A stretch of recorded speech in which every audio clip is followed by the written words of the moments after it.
Right. Good evening, everyone. We are so excited to have you all here this evening for our second monthly youth webinar. Before we continue, could I ask everyone, if you haven't already, to please mute your microphone for right now. No need to worry or stress. We will have some open discussion later on.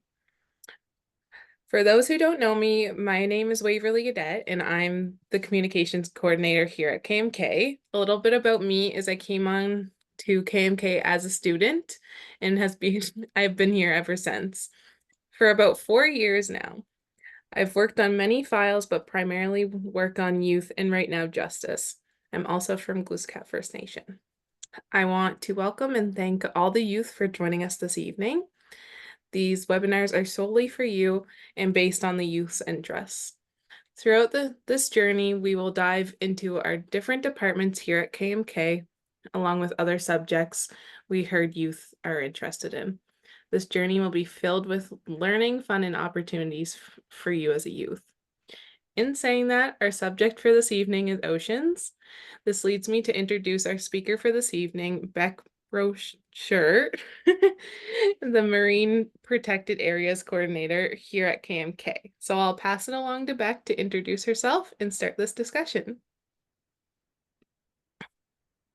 Awesome. Thank you, Waverly. So yeah, my name is Beck Borchert. I'm the Marine Protected Areas Coordinator and the Marine Spatial Planner for the Gullah-Mi'kmaq Wet'suwet'en, or Mi'kmaq Rights Initiative.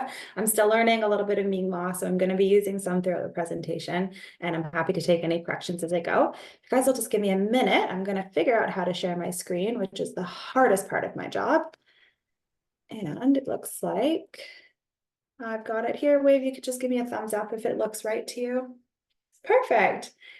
So my background is I do have a degree from Dalhousie University in marine biology and sustainability. I also have an honors in oceans technology. And what I'm going to talk about today is this really cool intersection of how Western science and Mi'kmaq values are working together in my job at KMK to rebuild our relationship with the ocean. So I'm going to talk about how we understand our oceans, the consequences of human exploitation in our oceans to date, and how we reconnect to the oceans here in Mi'kma'ki to protect and restore our relationship with the sea. So as I said, a lot of what I do is sort of finding this really delicate intersection of Mi'kmaq values and Western science. And although I'm still on a learning journey, because I'm not Mi'kmaq myself, though I do live in the Gaspook region, there are 3 values that I've learned that I use most often in my work. And those are Nidudugling, the idea of balance, especially when we talk about fisheries and what we're taking out of our oceans. Sespedemnage, which is a word that I'm very much still learning how to say, but I've learned that it's the idea to deeply care for and work to protect something. And I think that this is an intrinsic value that we have so lost in the way that we deal with our oceans today. And Msitnokama, the idea that we are all kin and that we're all related. And this is a big one for me when it comes to our oceans, because I think there's a notion that we are very disconnected from the oceans, but in reality, it's a part of everything that we do, everything that we feel, and the way that we live our lives. In reality, our world is blue. The ocean occupies 71% of Earth's surface, and it holds 80% of all known life on Earth. And those are just the species that scientists have named and discovered. We actually find about 2,000 new species a year, and most of those are coming from the ocean. And then we use those new species for things like medicine, where there are 38,000 compounds right now, all from the ocean, that are looking at things like cancer trials and trying to cure human health. And it's just another intersection of oceans and humans. Life comes from the ocean itself. 14 billion years ago, the Earth formed in the Big Bang. At 4.4 billion years ago, all of those hot gases sort of cooled and condensed and formed our oceans. At 4.2 to 3.7 billion years ago, life first occurred in those oceans. And it wasn't until the 1970s that scientists agreed that life started deep down in the ocean in environments called hydrothermal vents. It's basically these spots on the ocean floor where the floor is separating and these hot gases are bubbling out. And it's here that the first single-cell organisms evolved. And from there, all life came from that. So we are intrinsically connected to our oceans. Today, our oceans have sort of settled into the image on the screen here. And so the first sort of 0 to 600 feet, this is the part of the ocean that we probably think about the most. It's called the epipelagic or the photic zone. And it gets its name because it's the only part of the ocean that sunlight penetrates down through. So because of this penetration of light, we get things like coral reefs and algae and kelp forests. And it's also where all of the energy and the interactions that you sort of think about, swimming, boating, diving, snorkeling, where all of those things are taking place.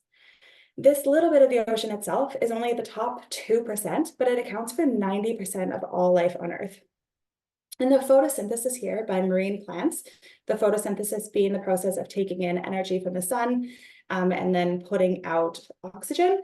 This photosynthesis just from the marine plants creates 70% of the oxygen that we breathe on Earth, and it stores 4 times more carbon dioxide, that really bad greenhouse gas, than the Amazon rainforest. So just 2% of our oceans is giving us a huge percentage of the air that we need to live. So without this critical ocean function, there really would be no life on land. And I think that that goes back to something that we talk about in our work at KMK a lot, this idea of a holistic approach to conservation, that there is no separation of land and sea or freshwater and marine, that it really all works together. And this is how it's sort of physically working in our oceans. So as we move down from the epipelagic, that first 600 feet, we get to the mesopelagic. You can think of the top bit of the mesopelagic kind of like the twilight zone. There's just the tiniest bit of light that still filters down. But as you start moving down from the mesopelagic to the bathopelagic and the abyssopelagic, there is no more light. The majority of our ocean is pitch black. It's cold and it's a constant environment. So we think of the ocean as really being energetic. There's waves and tides and currents and riptides and eddies and rogue waves and all this stuff going on. But when you get into the deeper ocean, none of that's really happening.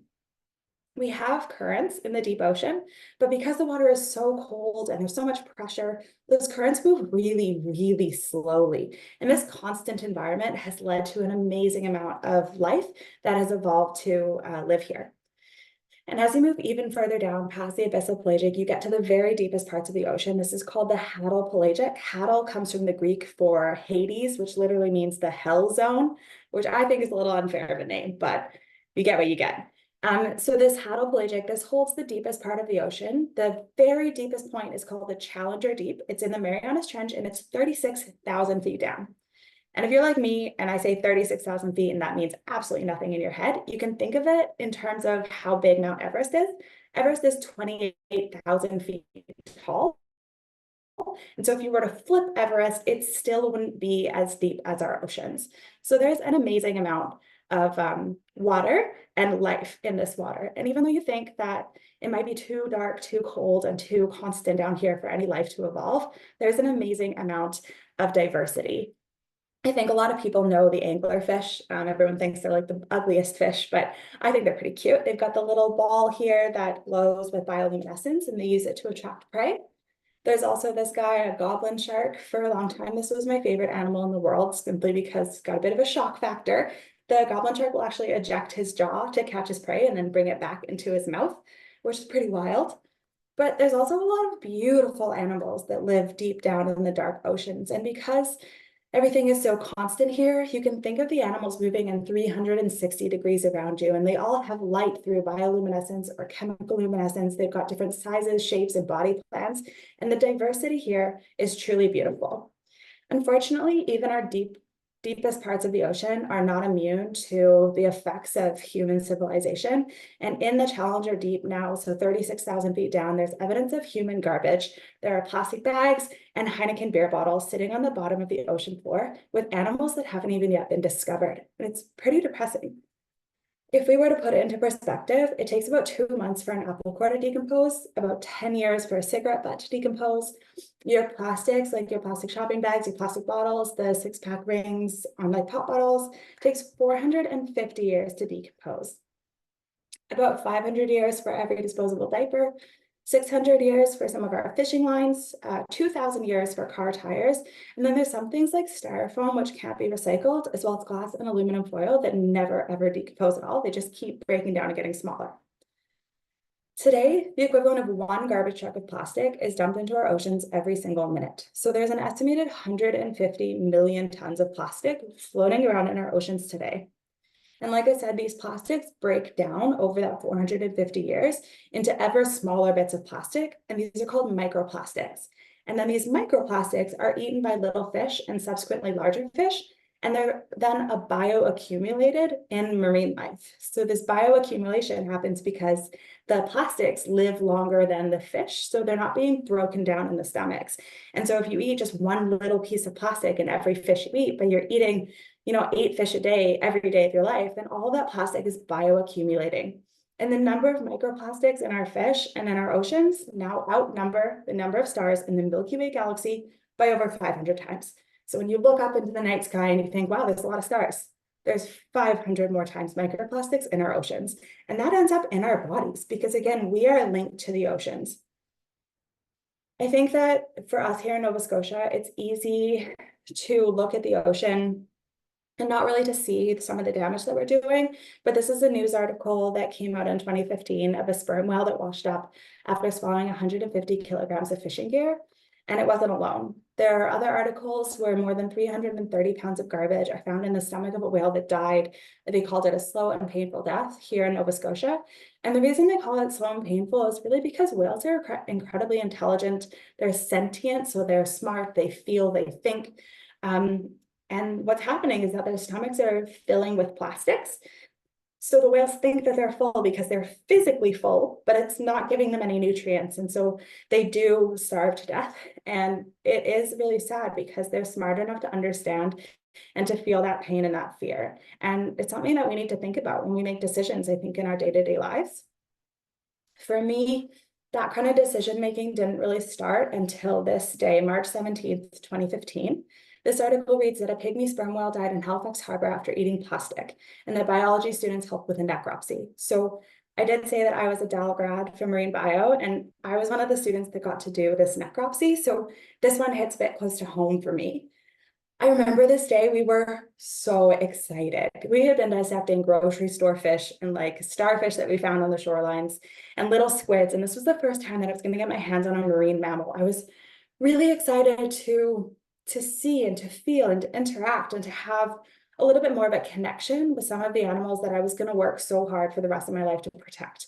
And when we cut into the sperm whale to do the necropsy, that's when you dissect a dead thing, and all this plastic spilled out, we all stopped and looked at each other and we realized that it didn't matter how good we did on our exams or if we remembered all the Latin names of species, that we had to start making decisions and educating the people around us about the effect that humans were having on the ocean, especially for us in the room, because it's something we were dedicating our lives to protecting. So this plastic problem is a really, really big issue. And it's especially an issue for some of the animals that we love most. So this is the blue whale. It's the largest animal on the entire planet. Its lungs are so big you could walk inside of them. Its heart is the size of a Volkswagen Beetle, and you could literally walk through the arteries like you were taking a stroll through the park.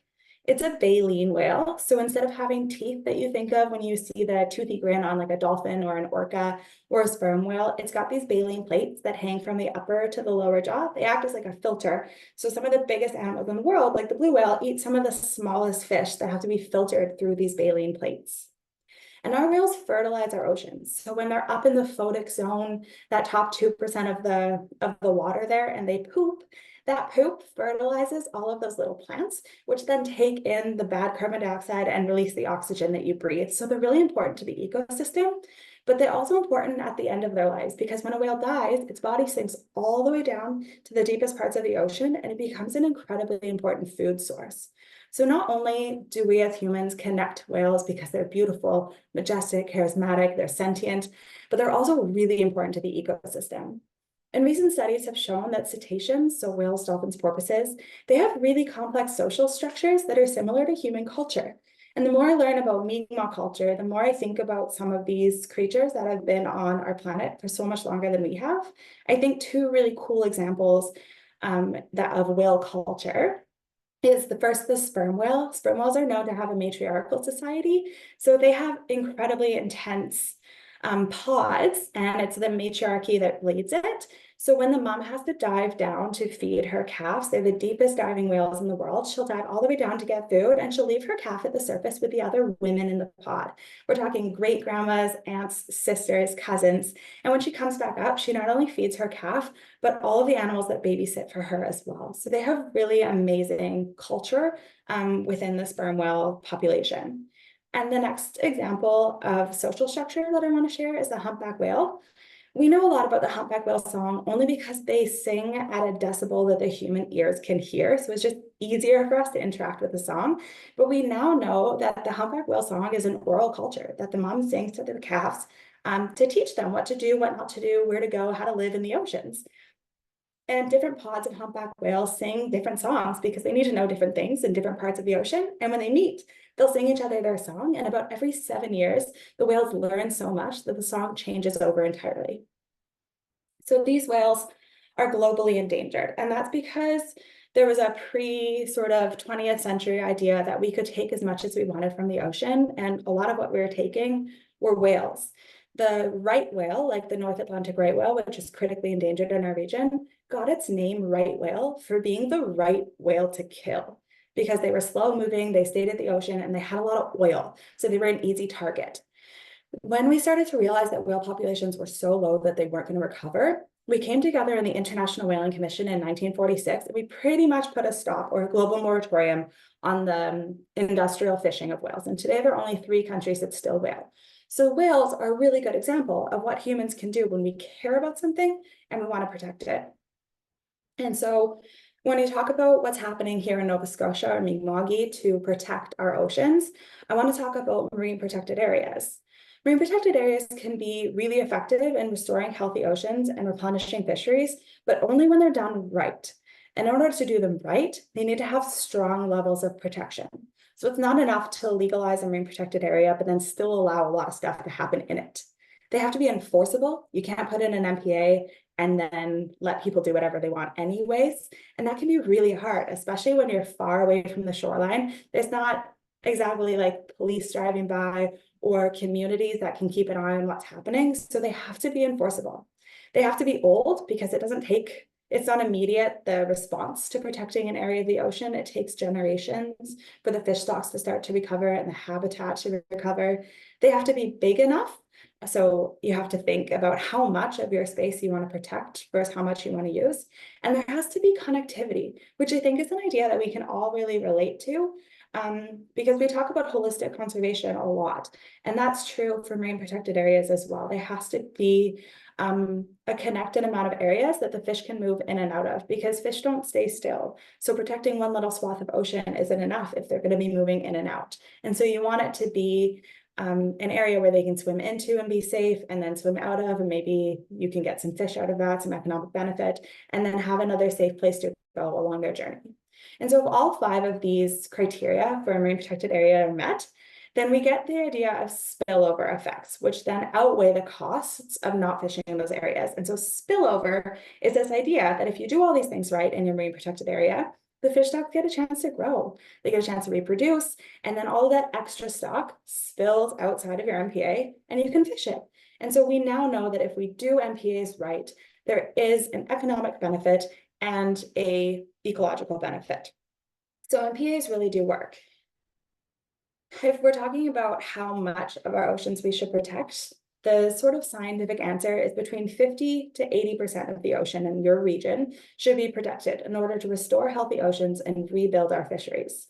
Here in Mi'kma'ki, the Department of Fisheries and Oceans has adopted a 30% target. So they've agreed to protect 30% of our oceans by 2030. And this target has been adopted as sort of the international best practice or like minimum standard. Here in Nova Scotia right now, we're at 14.8% of our 30% target of the 50 to 80% that would be best. So we still have a long way to go in protecting our oceans. But I want to show you what that looks like right now.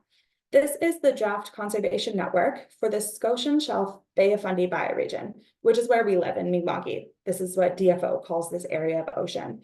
And I just want to take a minute to talk to you about this map because I'm going to show it a few more times. The sites in yellow are already legally designated marine protected areas. And the one with the green star is the Gully. Not only is the Gully the first marine protected area in our region, but the goal of the Gully was to protect whales because people protect what they care about. And so there are a few other sites here. The ones in red are the next to be protected. So we're working on these two sites right now. And the ones in blue are all the sites that have been identified as important, but haven't been legislated yet. So when we're talking about marine protected areas, there are some things that we can't capture in an MPA because they're too broad of a scale, and that includes climate change. Climate change is having a huge effect on our oceans, but protecting it, even in specific areas, can help to be a safeguard or a buffer. The first way that climate change is affecting our oceans, obviously, is just by heating them up. I'm warm today. It's like 34 degrees where I am here today. And our oceans are getting warmer as well. And what happens is that as our oceans warm, we create what's called climate refugees, species that are no longer able to live where they've always lived in the oceans, and they're moving to the poles, north or south, where it's colder. And what's happening is that as they move, they're facing new predators, new types of pathogens, and it can be really scary to think about the way that these things are going to interact because we just don't have a lot of knowledge about what those interactions could look like and how far animals will keep moving. So warming oceans can be really scary and really dangerous for our biodiversity as well. The next way that climate change is affecting our oceans is through sea level rise. And as our oceans start to warm up, molecules expand.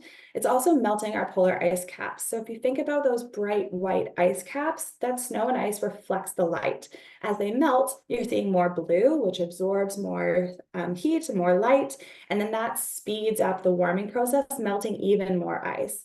And so right now, scientists think that Canada's ice caps are melting at a rate that is too fast to come back from. We're melting at about 7% faster than anywhere else in the world. And this is really bad if you're, say, a polar bear and you need the sea ice to hunt, or you're a seal or a walrus, you need it to lay your babies. Or if you're a person that relies on the sea ice to feed your family or to travel to different communities. And I think what's really important to know about sea level rise is that it's unproportionately affecting communities that do not contribute as much to climate change as other nations. And so there's this really vast disparity of who's being affected by climate change and who's contributing to climate change. And the third way that climate change is affecting our oceans is through ocean acidification. So as our oceans are absorbing the heat, they're also absorbing all that excess carbon dioxide. Remember that really bad greenhouse gas? And this carbon dioxide is changing the chemical structure of our waters, making it more acidic. And this acidity makes it really hard for animals to build shells if they need to build calcium carbonate shells. So these are animals that have those like hard exteriors. So like your lobsters, your crabs, a lot of the things that we like to eat, like mussels, periwinkles, snails, things like that. But it's also really bad if you're a coral reef. So coral reefs across the globe are home to 25% of known species in the ocean. They are hugely diverse. Today, over 500 million people depend on their local reefs for food and for income. But already 27% of our reefs have died due to climate change, and climate change alone will kill another 30% in the next 30 years. And the picture in the background is what this looks like in real time. I took this picture just a couple of years ago in Grenada, and you can see that it's just the last little bit of living reef where the color is, and one little angelfish sort of taking refuge underneath it. And everything around is bleached, which is the term we use when a coral reef dies. And again, because coral reefs hold so much biodiversity, this can be really scary if you're someone who depends on these ecosystems to eat. Here in the Scotian Shelf Bay of Fundy bioregion back in Mi'kma'ki, I want to come back to this Marine Conservation Draft Network. In this one, all the orange stars are sites that are for coral conservation. And the reason there are so many is because corals are incredibly slow to grow, but they can live up to 10,000 years. And you might think that coral reefs only happen in sort of those perfectly blue tropical waters, but we have deep water corals and temperate corals here in Nova Scotia, and they take so long to regrow after they've been injured that it's really important we protect them before anything happens to them. So I want to draw your attention to the site sort of in the bottom left corner here, the one in red. This is called the Fundy and Channel Browns Bank. And what we're doing for connectivity is we're actually building this new marine protected area around an already existing coral conservation area. And so that's really great because part of the site has already been protected for a number of years for the corals there. And we're basically expanding those protections outwards to protect other things and the entire ecosystem. So we're already sort of adapting to the things that really need to be protected here in our bioregion. I think, though, the very worst threat that's happening to our oceans is this global industrial fishing pressure.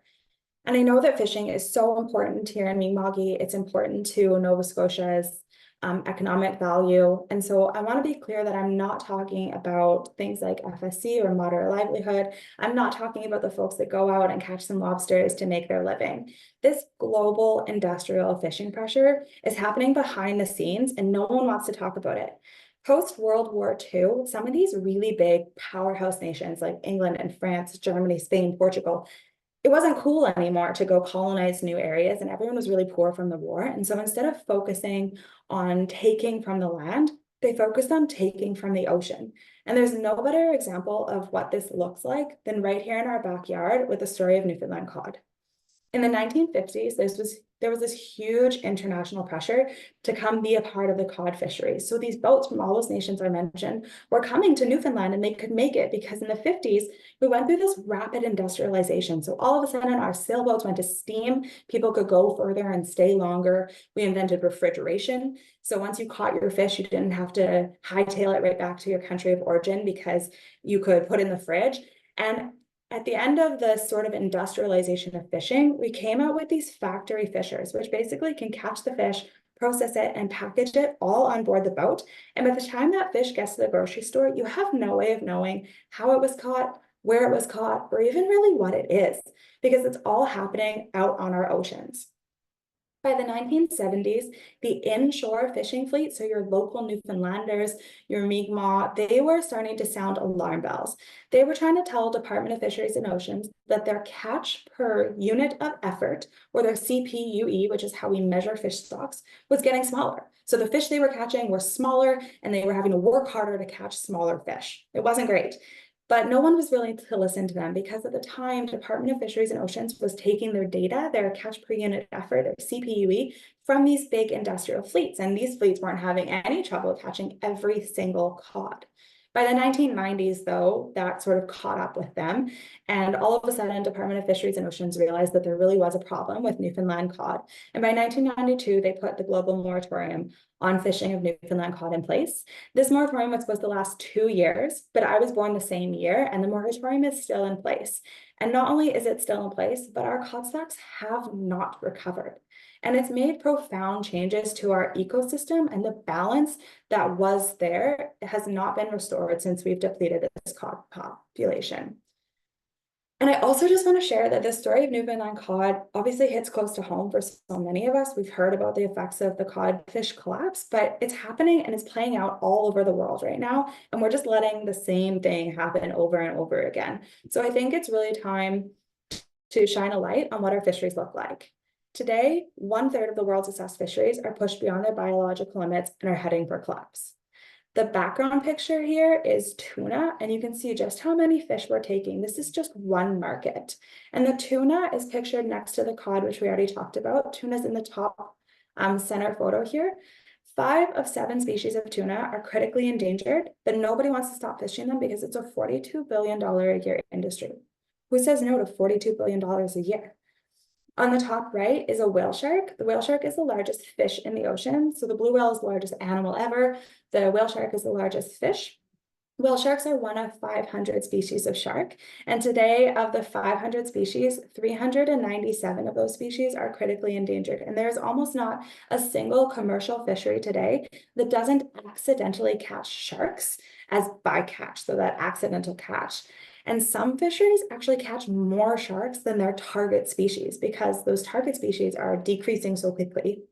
And this accidental catch, as I said, it's called bycatch, and it's one of the main threats to our oceans.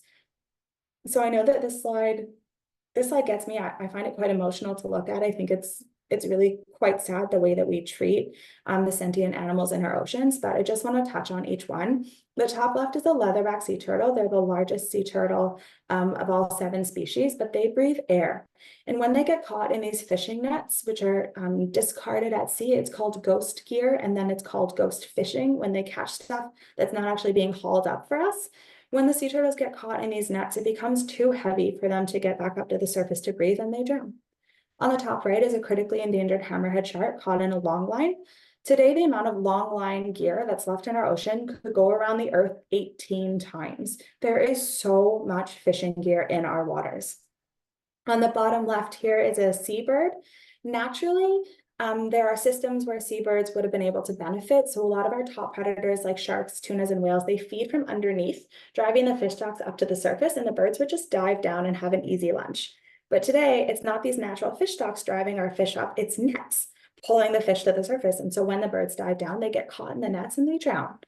And lastly is a dolphin, so a marine mammal here on the bottom right. And today, the single biggest source of mortality for our marine mammals is accidental fishing.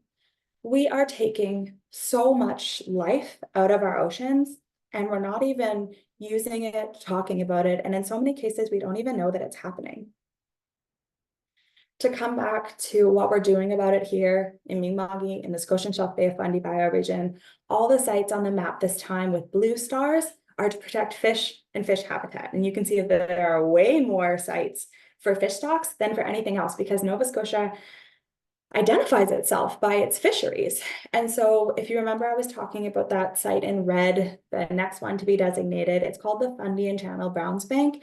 And there's something really cool happening in this site. There's an area here just off our waters of Yarmouth. It's called the Hell Hole. I know sometimes people don't like the name of that, but I think it's a cool name.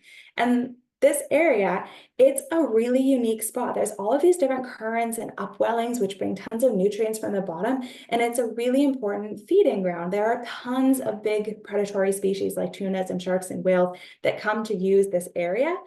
And the designation of the marine protected area here is one way that I'm using those Mi'kmaq values we talked about, like Nadugaling and Nsinogama, when I talk about how we should designate this MPA. Because fishing isn't bad, but fishing when we are taking more than we are using is bad. It's unsustainable. And so this area of the hellhole, we are about to legalize a marine protected area that will only allow sustainable fishing gear in this area. And so people will be able to fish, but only if they're not catching lots of bycatch. And I think that that's one way that we are working to relate Mi'kmaq values and sustainability into current conservation measures that are happening in real time. And so just as I start to finish up here, I want to bring us back to that connection of humans and the ocean. And so as I said, life evolved from the sea. We have connections and values to the sea. The sea becomes us when we eat fish that are filled with plastics, and we have to think about those connections. But there's also a lot of ways that we're connected to the ocean that we don't have to think about. The minute you put your face in your underwater, your heart rate decreases 25%. Your body is made to be underwater. There's something called the master switch, which is triggered when you go underwater at a certain pressure. The blood starts to leave your extremities and it goes to your heart. Your lungs start to decrease in size. And there are ancient cultures all over the world who sustainably harvested seafood with their own hands by diving underwater, and they could stay underwater for up to 15 minutes at a time. For me, I can barely hold my breath a minute. But our bodies were made to be a part of the ocean. And for anybody who's listening who has children or loves children, the amniotic fluid that women carry our children in is 99% comparable to seawater. And even the tears that we cry are 98% comparable. Same with our blood, 98% the same as seawater. So our bodies are not only made to be in the ocean, but they're also made from the ocean. Really, it's all connected. And I think that recognizing that connection is one way that we can help to protect our ocean, because like I said, people protect what they care about. And so this is pretty much my last slide here. I just wanted to share two more sites with you that are up for designation. Both of these sites have made it onto the draft conservation map for their cultural significance. We've got the Bridmore Lakes and the Bemzik Conservation Mosaic here. And so this connection can be a really important driver for marine conservation. I just want to take a last minute to recap just a couple main things that we talked about. So our ocean's facing threats from three main sources: pollution like plastics, but also nitrogen and other chemicals that we put in the water for farming and such, from climate change, and especially from overfishing. Humans are connected through culture, sustenance, and biology, linking us back to the oceans. And incorporating Indigenous values into federal conservation efforts is going to be the only way to successfully protect our oceans for generations to come. So I just wanted to say, Wawalioke, thank you everybody so much for listening. And if you want to talk more about that draft conservation network, I've put a link in the chat that you can click on. We are currently taking feedback right now. Anybody can go on and tell the Department of Fisheries and Oceans the sites that they're interested in, where they want to protect, and why it's important to them. So thank you so much. I'm happy to take any questions. Perfect. Thank you, Beck.